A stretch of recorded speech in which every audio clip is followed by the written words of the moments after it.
Graça e paz, irmãos. Amém? Às vezes eu mudo o cumprimento para ver se o pessoal está acordado. Chega aqui. As crianças vão sair agora, as crianças para a salinha, cada uma para a sua salinha. Que Deus abençoe vocês, que Deus abençoe essa manhã. Amém? Ele é fiel, hein? Em todo tempo? Irmão, amém.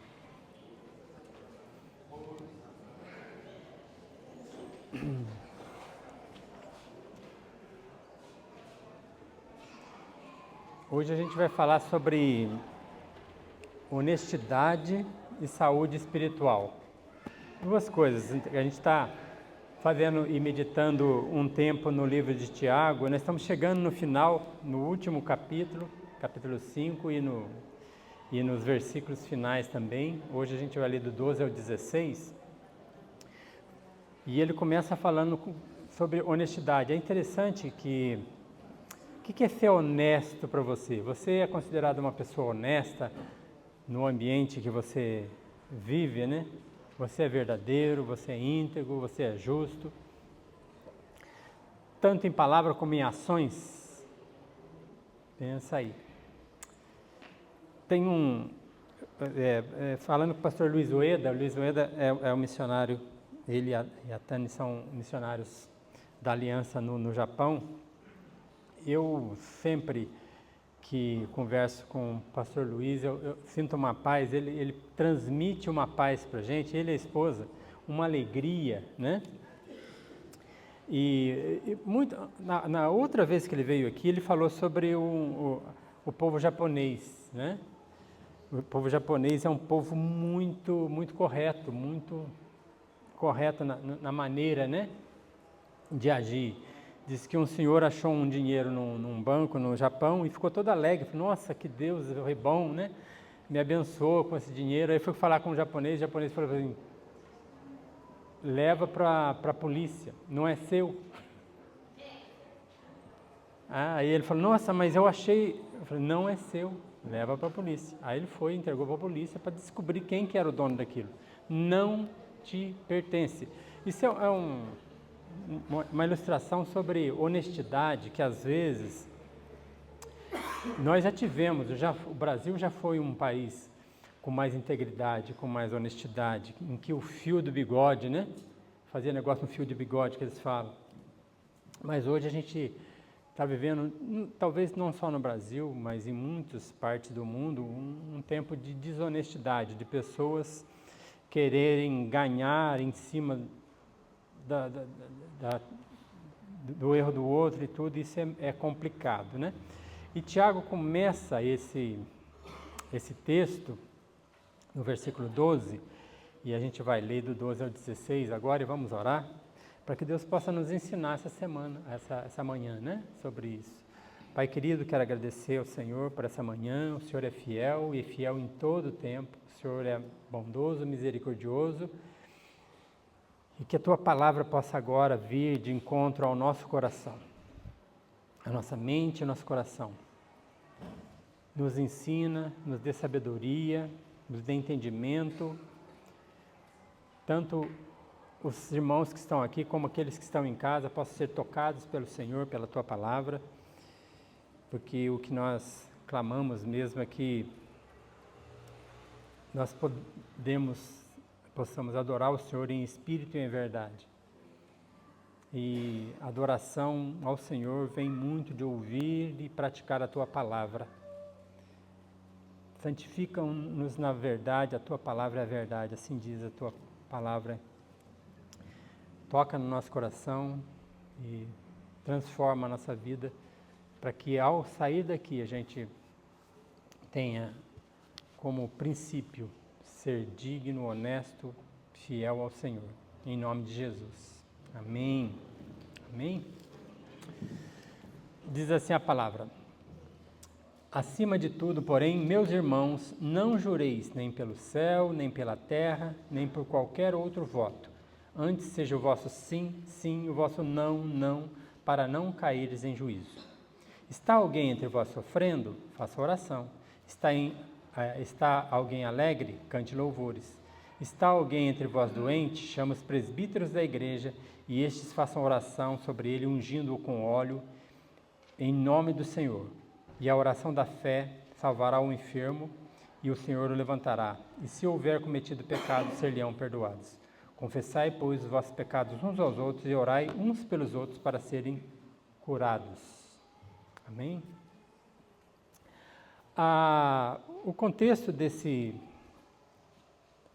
dessa carta de Tiago é muito o convívio entre irmãos num momento de profunda perseguição. Já tenho falado sobre isso, que a igreja foi dispersa, né? Os cristãos saíram por vários cantos e se reuniam de vez em quando, e a preocupação de Tiago era a saúde espiritual do povo de Deus, como ele estava espiritualmente, com relação à sabedoria, com relação a como eles agiriam nos momentos difíceis, como eles resistiriam ao pecado, como eles poderiam controlar a própria língua, né? Tudo isso em torno de buscar a sabedoria que vem do Senhor, a sabedoria que vem do alto, né? Então, era um contexto de convivência entre irmãos, de igreja não só reunida num lugar como nós estamos aqui, mas uma igreja que se reunia também lá fora, que testemunhava lá fora. E a preocupação de Tiago era o testemunho dessas pessoas, né? E Tiago conviveu com Jesus, o irmão, né? Ele era o irmão, considerado o irmão do Senhor, né? E você imagina você conviver com uma pessoa totalmente íntegra, honesta. Se houvesse alguma encrenca na casa, o pai, né, Maria e José chegariam e falariam assim: o que aconteceu? E Jesus falaria a verdade, né? Então, como Jesus era totalmente perfeito e era verdadeiro, conviver com uma pessoa honesta, eu já falei, não é uma coisa fácil, né? Porque tudo que você faz fica evidente, né?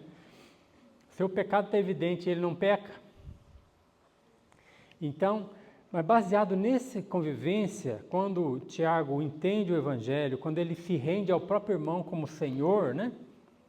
Ele começa a caminhada dele com um modelo perfeito. O irmão perfeito, o homem perfeito, né? E esse convívio com Jesus e a vida que ele viveu depois desse tempo, dá para ele autoridade para pregar para uma igreja, para pregar para um povo, e para escrever essa carta que hoje também fala pessoalmente para cada um de nós. Amém? Fala para mim, fala para você, me ensina você, né? Então, a primeira coisa que ele fala no versículo 12 são o valor que tem a honestidade, né? Não viver de aparência, não usar o nome do Senhor em vão, né? Como eu falei, a gente vive num tempo de mentira, de simulação, né? Tem uma pesquisa que foi feita, o americano gosta muito de fazer pesquisa, né? Eu não sei como que eles fazem essa pesquisa, eu achei estranha, mas eu vejo nesses números muita coisa correta. Diz que 86% das pessoas mente para os pais, né? Você já mentiu para o seu pai e para sua mãe, não? Já? Né? Eu menti muito pouco, né? Que eu sempre fui quase que perfeito. Então, 75% mentem para os amigos. 73% mente para os irmãos. Eu tenho muito irmão mentiroso, viu? 69% mente para os cônjuges, marido e mulher, né? Eu achei baixo também isso aqui, viu? 69%, né? Então, você veja assim, que a gente, a mentira faz parte da nossa natureza, da nossa vida, né? 46% mente sobre os seus trabalhos. Quando a pessoa vai fazer um currículo, ela fala: como que eu vou fazer esse currículo? Eu tenho que colocar no currículo algumas coisas.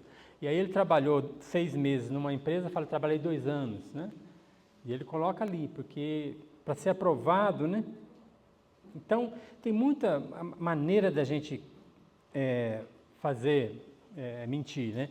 Conheci uma pessoa uma vez que fez um trabalho e o professor falou assim para ela: olha, 5% para você, né? e 95% para o artigo que ela copiou, né? Você já pensou? Ela pegou um artigo hoje você põe no YouTube e tudo, você faz um trabalho inteiro sem pesquisar, sem fazer nada, né? Então, assim somos nós, assim é o ser humano. E Tiago ele está falando muito aqui num contexto, quando ele fala assim, acima de tudo, porém, irmãos, não jureis nem pelo céu, nem pela terra. Ele está falando num contexto do Antigo Testamento, né, em que havia uma proibição para não jurar no nome do Senhor. Né? Se a gente abre lá, eu vou ler só um texto, Levítico 19:12. 19:12.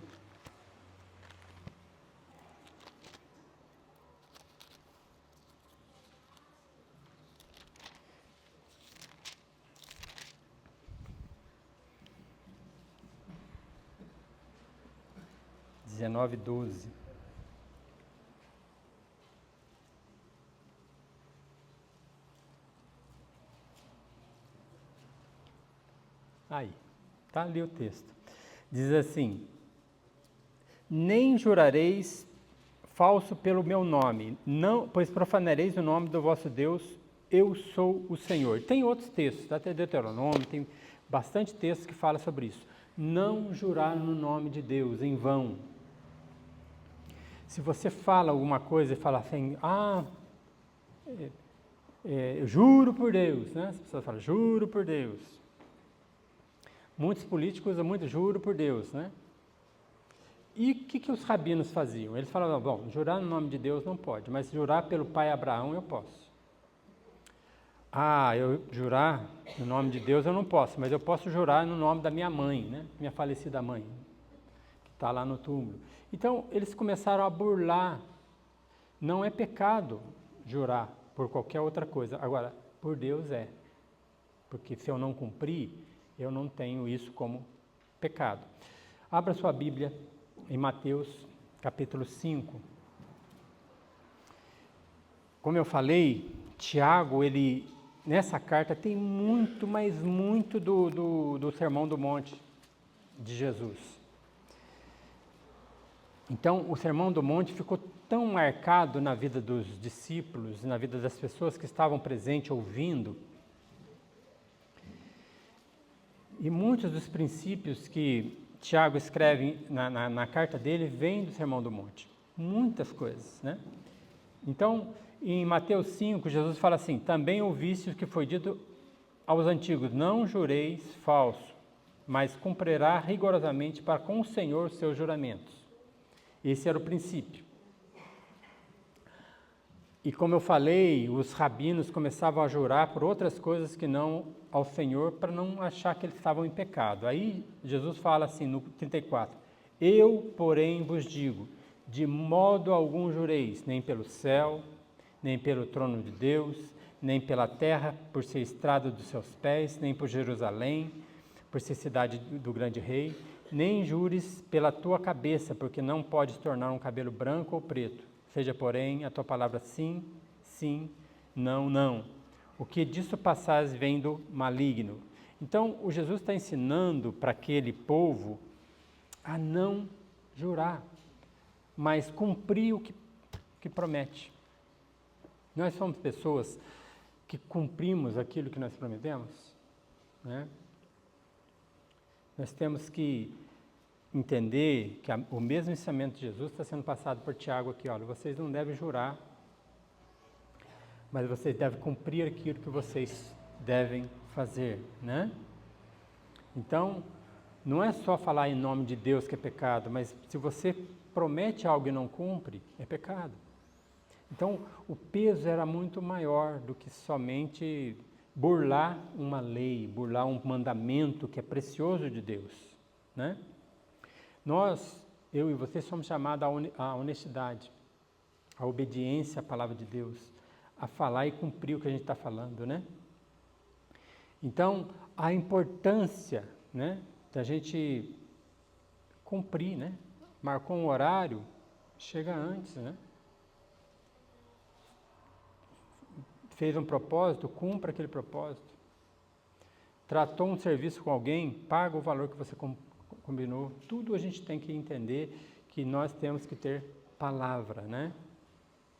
E eu falei antigamente, eu tenho uma irmã, a irmã mais velha minha, né? Na época ela tinha 4 anos, o pessoal fala, criança hoje é mais inteligente. Não é, a criança sempre foi inteligente, sempre foi, né? E ela viu uma boneca muito bonita numa vitrine e falou para o meu pai assim, compra para mim, papai. E o meu pai falou para ela assim, eu não tenho dinheiro. Ela falou assim, compra na fala. Estava falando com a minha mãe essa semana, ela contou essa história para mim, eu falei, vou usar isso no culto, mãe. Né? E aí comprou não só na fala uma boneca para ela, que era a Lúcia, como comprou o Paulinho para minha irmã segunda, né? 2 bonecas, acho que até hoje tem essas bonecas aí, né? Se guardaram, conservaram, né? Aquilo que é precioso a gente guarda, não é mesmo? Então compra na fala. Antigamente você falava e cumpria. Hoje você fala, assina um documento, carimba no cartório e não cumpre, não é assim? Porque nós somos assim. Então, o que Tiago está falando, olha, não importa o que os outros façam, cumpram, porque de Deus vem o juízo, Deus vai julgar vocês pelo que vocês estão fazendo, né? Nós seremos julgados por aquilo que a gente fala, né?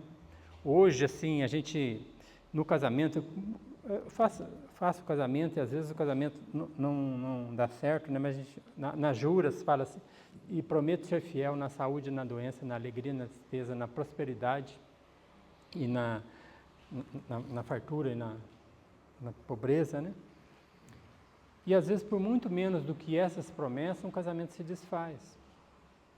Porque um dos lados às vezes não cumpre com a palavra, né? Antigamente eles pegavam no julgamento, principalmente americano, eles punham a Bíblia e falavam assim, jura em cima da Bíblia, jura dizer a verdade, toda a verdade, nada além da verdade, a pessoa jura, né? Hoje já não é obrigado, porque hoje o mundo não quer mais que Deus faça parte das circunstâncias, né? Então a pessoa jura e o perjúrio é condenado, né? Se a pessoa mentir sobre o juramento é condenado. Mas é muito mais sério do que você pôr a mão em cima da Bíblia, é algo que Deus está presente, Deus sabe o compromisso que nós estamos colocando, né? E não é questão assim que os morávios, eles tinham esse texto, eles levavam tão a sério que eles não juravam mais, nem no casamento. Não é isso. A questão é que você tem que cumprir aquilo que você fala. Isso que é o contexto aqui. Ele fala, acima de tudo, porém, irmãos, não jureis nem pelo céu, nem pela terra, nem por qualquer outro voto. Antes seja o seu sim, sim, o vosso não, não. Tenham palavra. Que as pessoas, quando você fala, isso vai se cumprir, porque essa pessoa é correta. Fora as circunstâncias que estão além do nosso domínio, por isso que a gente fala assim, se Deus assim permitir, né? Porque tem coisas que estão além da nossa condição. Se Deus permitir, eu vou estar lá nesse compromisso. Você marca um compromisso, marca um horário, se Deus assim permitir. E você faz todo o que está no seu alcance para cumprir aquilo.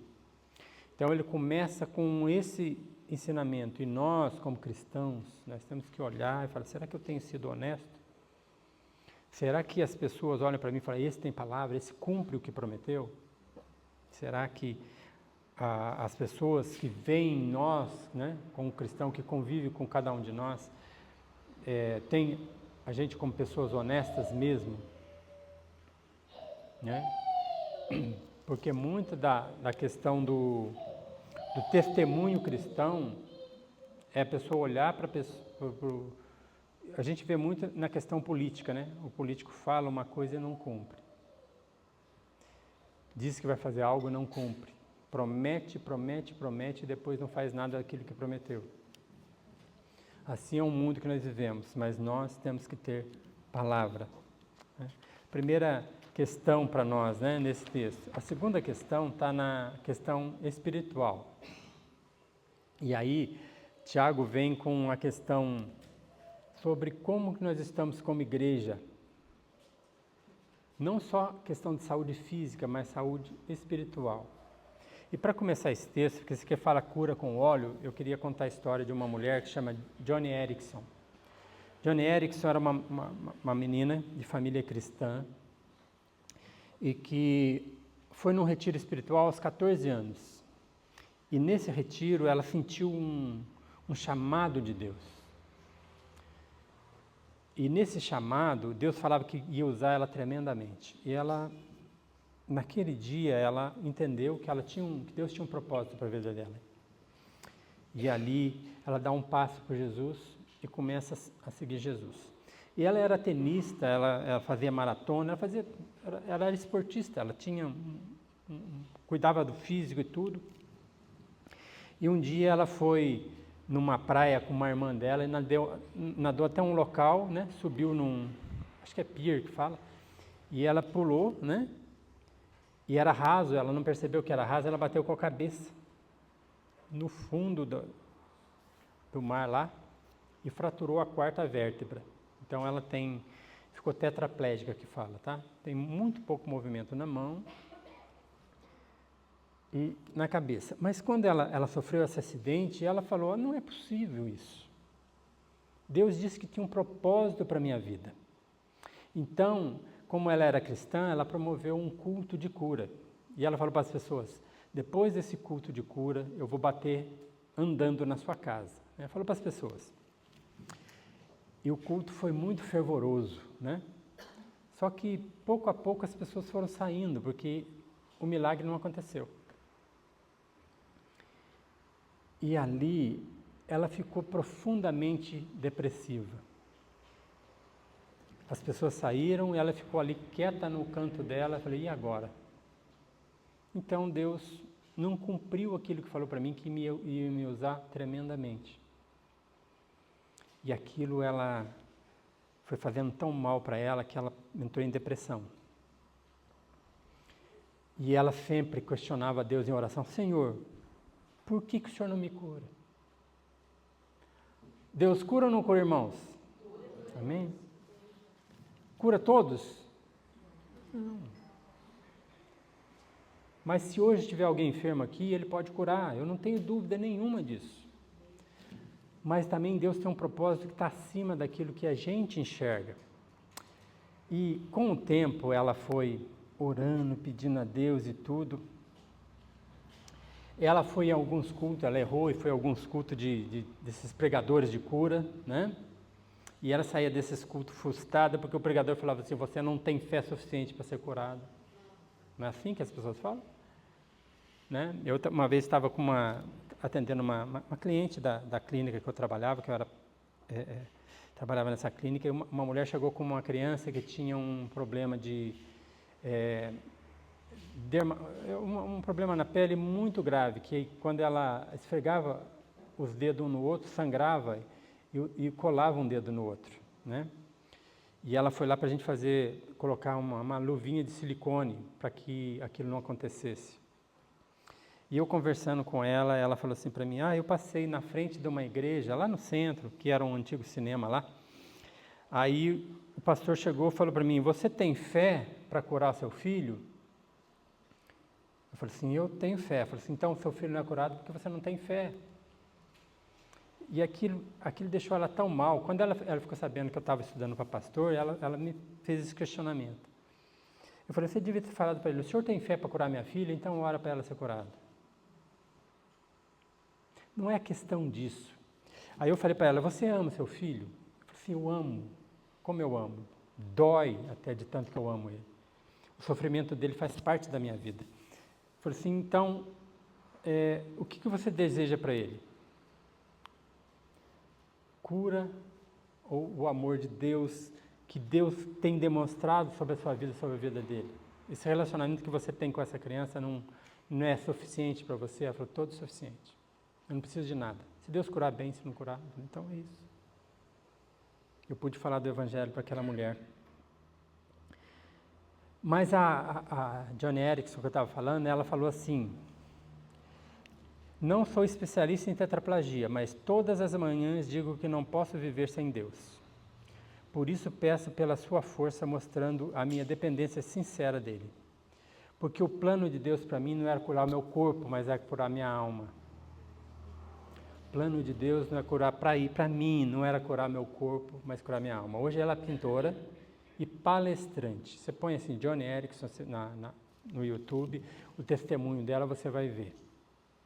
Ela percebeu, né, que ela tinha um conhecimento e um relacionamento com Deus muito raso.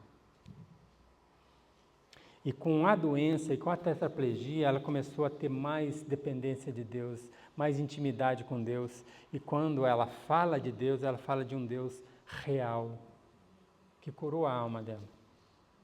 Ela não precisa mais de pedir por cura. Não precisa mais. Porque Deus é suficiente para ela. Estou falando de um quadro assim, que talvez você não tenha vivido. Mas o que você espera de Deus? E esse texto, quando ele fala sobre isso, ele está falando muito mais de uma cura espiritual do que uma cura física. Uma cura física que pode ocorrer, que pode acontecer, que nós podemos clamar, né? Mas ele está falando muito mais de uma cura espiritual. Então ele fala assim, está alguém entre vós sofrendo? Faça a oração. Sabe o que nos conforta quando a gente está sofrendo? É um irmão vir nos abraçar e orar com a gente. Não faz bem? É uma oração sincera de alguém que te ama, né?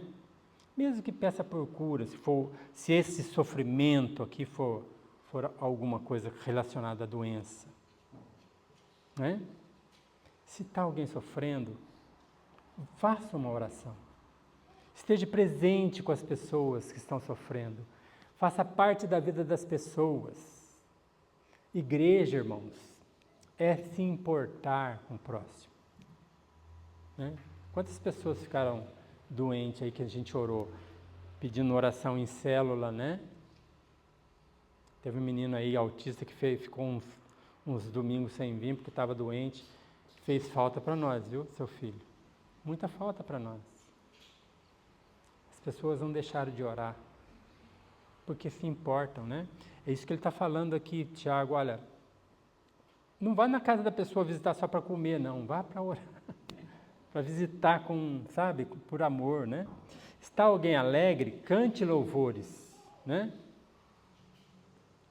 Paulo fala, né, em Romanos, alegre-se com os que estão alegres e chorem com os que choram. Momentos. A vida nossa é cheia de momentos. Momento de dor e momento de alegria. Seja sensível aos momentos das pessoas. Né? Alegria todo mundo gosta, né? Mas sofrimento, chorar com os que choram. A gente precisa ter um pouco de sensibilidade, né? Por isso que Jesus, quando ele estava caminhando, ele viu uma pessoa sofrendo, ele não virava as costas. Os discípulos, eles tinham todo um processo, eles falaram, não, vão comprar comida, vão trazer aqui, vão fazer isso, vão para Jerusalém e tudo, e Jesus, no meio do caminho, ele parava para atender uma pessoa ou outra por algum propósito maior do que os discípulos estavam enxergando. Naquela mulher que estava no poço, ele parou, falou para os discípulos ir na cidade trazer alguma coisa para comer. Os discípulos foram, na hora que voltaram, ficaram escandalizados porque viram Jesus conversar com uma mulher samaritana. E a indignação deles ficou dentro deles, eles ficaram mal ali e tal. E aí eles falam para Jesus para comer, falou, uma comida tem para comer que vocês não podem me dar, né? Jesus está vendo não só a mulher samaritana, mas o povo que veio para ele depois e se converteu. No Dia das Mães eu preguei sobre aquela mulher, a viúva com um filho que tinha morrido, né? E quando Jesus encontra, né, o movimento, o grupo de Jesus todo alegre ali com ele, né? E ele vê aquela mulher chorando, aquele culto fúnebre ali, ele para e fala assim, e ressuscita aquele menino, né? Ele não estava alheio a sofrimento nem a alegria, ele foi num casamento, participou do casamento, e naquele casamento ele transformou água em vinho. Por quê? Porque ele estava atento às coisas que aconteciam ao redor dele. E nós, como cristãos, e saúde espiritual é estar atento à necessidade dos irmãos da igreja.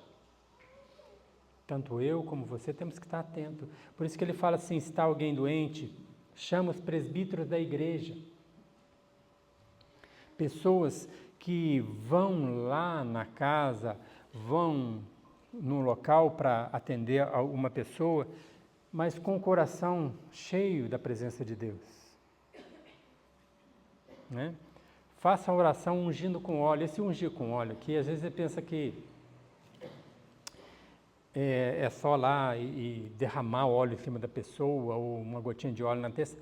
Isso, tem poucos textos da Bíblia que falam sobre isso, mas geralmente o óleo é por cura. Lembra do samaritano que estava na beira do caminho, e o bom samaritano, que aquele homem estava na beira do caminho, ele foi e punçou as feridas com óleo, né? Nesse sentido de cura, de aliviar a dor, aliviar o sofrimento, né? Ele até fala que muitas pessoas no Antigo Testamento, eles eram massageados com óleo para recuperar força, que eram pessoas que estavam desanimadas, cansadas, né? Sofrendo. Então faça uma oração sempre como prioridade. Ora, depois unja com óleo, em nome do Senhor. Não é em nome do óleo, tá, irmãos? É em nome do Senhor, é o Senhor que cura. É Deus que é engrandecido, mas essa presença que reanima, que cura, que transforma, é o papel da igreja. É o papel dos irmãos. Estar presente em momentos difíceis. Estar presente ali. A Joni Erickson fala que as pessoas que muito ajudaram ela, fala que as pessoas que não foram embora, mas permaneceram com ela. Permaneceram ali. Até ensinando ela, olha, Deus é maior, né? Tem um versículo que ela usa, Jeremias 29, 11.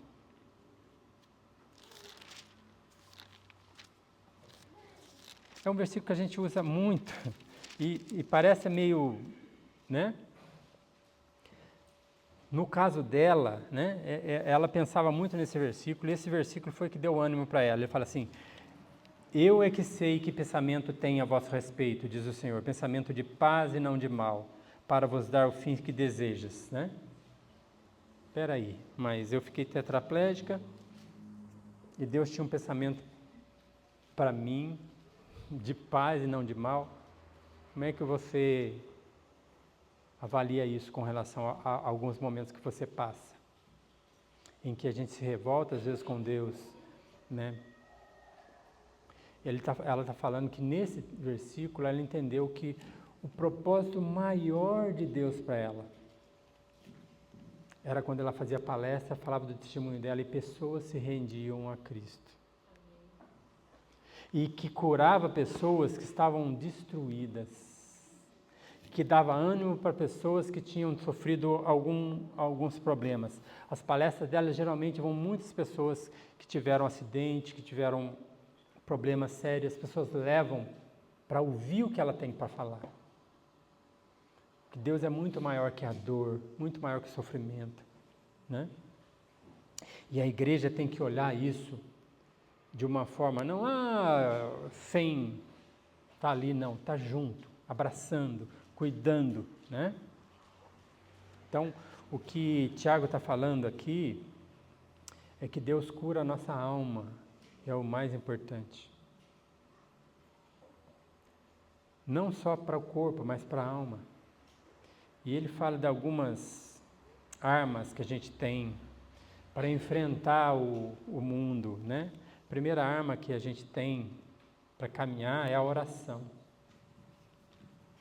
Faça a oração. Faça a oração. A oração da fé salvará o enfermo, e o Senhor o levantará, né? E se tiver cometido pecados, serão perdoados. Olha que interessante. Porque muita gente liga a enfermidade ao pecado. Então, como aconteceu com os amigos de Jó? Lembra que Jó estava doente e tudo, os amigos dele falavam: você fez alguma coisa, Jó. Não é possível você estar doente desse jeito. E alguma coisa você fez. Não que Jó não seja pecador, irmãos. Tá? Jó era pecador. Mas o que ele estava passando estava além do entendimento dele.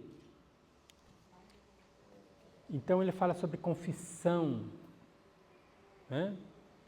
Sobre essa interação que nós temos como igreja, porque também, tá, o pecado nos afeta fisicamente, também isso. Então, se houver cometido pecados, confessa e Deus perdoa, né? Então, oração é algo importante para a gente caminhar com o Senhor. Outra coisa importante que ele fala é louvor, louvar a Deus. Louvar a Deus. Você já, não sei se você tem essa experiência de estar dirigindo o seu carro e põe um louvor, igual nós cantamos aqui, és fiel em todo tempo, né? Olha que voz, né? Em todo tempo, né? Tu és tão, tão bom, né? Você cantando essa música, a minha voz feia dentro do carro, ninguém ouve, é uma beleza. A pessoa olha para mim e fala, nossa, olha como que aquele cara está louvando, que música ele está ouvindo, né? Louvar a Deus, glorificar o nome do Senhor em todos os momentos. Sabe, você ouve uma canção que, sabe, te traz uma paz. Você vê uma pessoa alegre, você louva com ele, é tão bom, né? Por isso que é bom a gente ter o louvor antes da palavra. O louvor vai curando muitas coisas dentro de nós. Vai trazendo para nós e preparando a gente para ouvir a palavra, que a palavra vem nos transformando, né? Outra questão é a questão do chamar os presbíteros da igreja. Chama as pessoas da igreja, as pessoas que são líderes. Ora comigo, estou precisando de oração. Vem aqui, estou precisando de você. A igreja faz parte dessa interação, né? A pessoa confiou em você para pedir uma oração, para te chamar. Seja confiável, seja honesta. Você não precisa ficar passando o problema das pessoas para ninguém, mas ora com a pessoa. Seja bênção na vida das pessoas. Não é só a questão dos presbíteros, mas aqui está falando sobre a liderança. Pessoas firmes, pessoas que podem entender o problema e orar pelo problema e agir diante do problema, né? Ele fala sobre essa questão da unção com óleo, né? Pega aquele óleo de peroba, né, e vai na casa das pessoas. Mas eu estou falando muito no sentido aqui, era um contexto muito muito específico, né? Isaías fala sobre isso, que o óleo é para cura, né? Eles usavam muito óleo para cura naquela época. No sentido não de colocar essa questão do óleo, porque as pessoas olham muito mais para o óleo do que para o Senhor, né? Nesse aspecto. Fé, oração de fé. Eu creio que Deus pode. Você crê que Deus pode? Eu creio que Deus pode. Não é impossível para Deus. É sempre bom a gente falar, olha, Deus pode, mas Deus fala para Manuel, minha graça te basta, aleluia, glória a Deus. Mas eu vou continuar pedindo, se ele não falar minha graça te basta. E você sabe que Deus usa muito a igreja em locais em que não tem mais nada, nem solução. E curas, né? O Don Richardson, ele evangelizou uma tribo de índios que eram canibais. E quando, o primeiro dia que ele estava indo para essa tribo, o barco dele virou. E o filho dele estava junto com ele, com a esposa e tudo. E ele conseguiu sair e tal, e ele ficou procurando o filho, ele mergulhava, até que ele achou o filho dele embaixo da terra, e tudo, ele tirou o filho dele, levou o filho dele para a beira da margem, e ali ele começou a tentar fazer o filho dele ressuscitar ali, e o filho não respondia, e ele parou com a esposa e oraram, e o filho dele voltou. Ele não percebeu, mas naquele momento alguns índios viram aquilo. E aquilo foi o início, ele fala, o início de todo o propósito de Deus com relação ao trabalho. Leia o livro Totem da Paz, tá? E se eu tiver que ler, eu já falei a semana passada para a gente ler alguns testemunho dessa Joni Eareckson também, leia o testemunho dela, assista o vídeo dela. São pessoas que viveram uma intimidade com Deus, que faz com que a gente olhe para a nossa vida e fale, olha, eu preciso buscar mais o Senhor. Preciso buscar mais o Senhor. Mas ele fala nesse momento em que ele orou e o filho dele veio à vida. Né? É muito importante essa questão da súplica do justo. Porque Deus pode, né? Deus pode. E Deus cura as pessoas desse desânimo que a gente tem muitas vezes. A gente não fala de Jesus porque a gente está desanimado. As pessoas não veem o Senhor na nossa vida em momentos difíceis. Por quê? Porque a gente não glorifica a Deus no momento difícil. E nós somos diferentes na maneira como nós reagimos às circunstâncias. O cristão tem que ser diferente na maneira que reage às circunstâncias.